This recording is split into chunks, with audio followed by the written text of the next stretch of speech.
semuanya, selamat siang. Perkenalkan, nama saya Willy Jennifer dengan NIM 2543700168 dengan program studi apoteker di UTA 45 Jakarta. Di sini saya akan melakukan konseling pada pasien pneumonia dengan mata kuliah farmasi klinis yang diampu oleh Ibu Prof. APT Diana Laila, Ramatila Enfam PhD, dan Bapak APT Norman Dianto Esfam Enfam. Terima kasih. Permisi, ada yang bisa saya bantu, Pak? Ada, Pak, ini saya punya resep untuk ditebus, Pak. Oke, baiklah, saya tes dulu.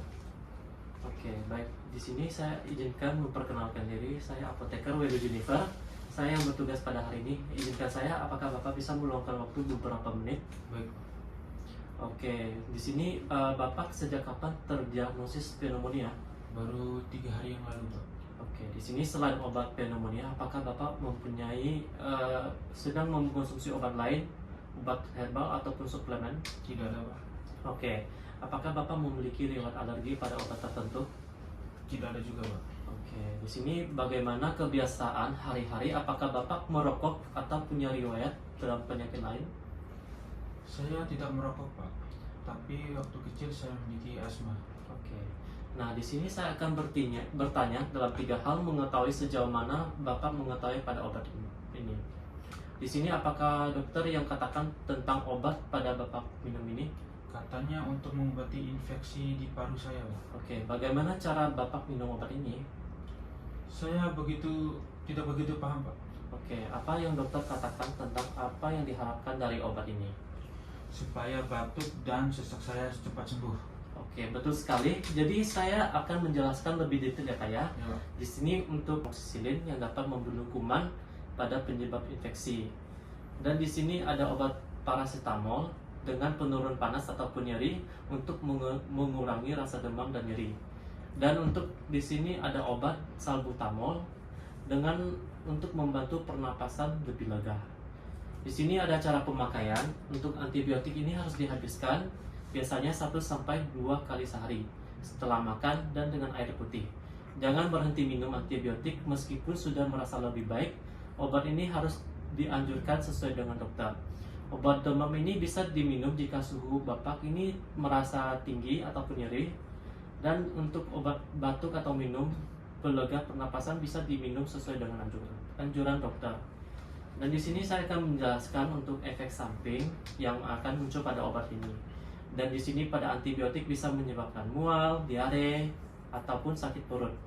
Dan untuk obat penurun panas kadang bisa menyebabkan sakit perut, jadi lebih baik diminum setelah makan. Untuk interaksi dan gaya hidup, di sini Bapak harus menghindari alkohol, bisa memperberat kerja hati, dan juga memperbanyak minum, istirahat, dan jangan merokok.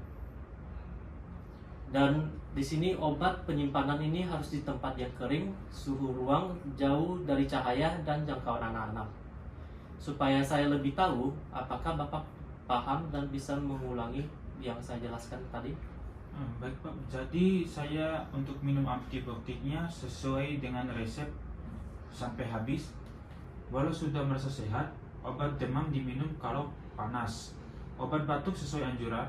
Kalau ada efek samping seperti ruam dan diare, saya langsung menghubungi dokter. Ya, betul sekali, Pak. Apakah ada pertanyaan sebelum saya akhiri konseling pada hari ini? Baik, Pak, saya punya pertanyaan. Bagaimana kalau saya lupa meminum obat antibiotik? Oke, jika baru ingat dalam beberapa jam segera diminum. Tapi kalau sudah hampir habis obatnya, dilewati dengan dosis yang terlupa dan dilanjutkan sesuai jadwal. Dan jangan diberi dengan dosis double ya. Dan di sini untuk poin pentingnya, antibiotik ini harus diminum dengan rutin sampai habis tepat waktu. Jangan berhenti. Walaupun gejala sudah membaik, istirahat yang cukup, perbanyak minum air dan hindari rokok. Saya akan juga memberikan brosur pada pengingat ya, Pak. Baik, Pak. Terima kasih, Pak.